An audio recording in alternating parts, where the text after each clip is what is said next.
ஏன் நெருக்கம் வருகிறது? 1000 யோசனை. எப்படி பணம் சம்பாதிக்கலாம், எப்படி குறுக்கு வழியில சம்பாதிக்கலாம், எப்படி திடீர் பணக்காரனா வருது, எப்படி அவனை கவுத்துட்டு முன்னால வரலாம், மேல வரலாம். இதான் 1000 யோசனைகள். பிரபஞ்சத்தை குறித்த கவலை, ஐஸ்வர்யத்தை குறித்த கவலை, சிற்றின்பங்களை குறித்த கவலை, இதெல்லாம் நெருக்கம் வருகிறது என்று சொல்லப்பட்டிருக்கிறது.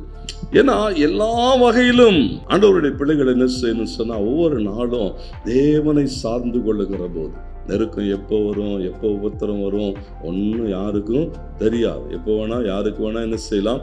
ஆனால் கிறிஸ்து எல்லாவற்றின் மேலும் வெற்றி சிறந்திருக்கிறார். அப்ப நம்ம என்ன செய்வாரு? எந்த நெருக்கத்திலும் இருந்து விடுதலையாக்குகிறது மாத்திரம் அல்ல, விசாலத்திலே கொண்டு போய் வைப்பார். அவரை சார்ந்து கொள்ளுங்கள், அவரை நம்பியிருங்கள், அவரை நோக்கி கூப்பிடுங்கள். காரியத்தை கர்த்தர் என்ன செய்வார்? மாறுதலாய் முடிய பண்ணுவார்.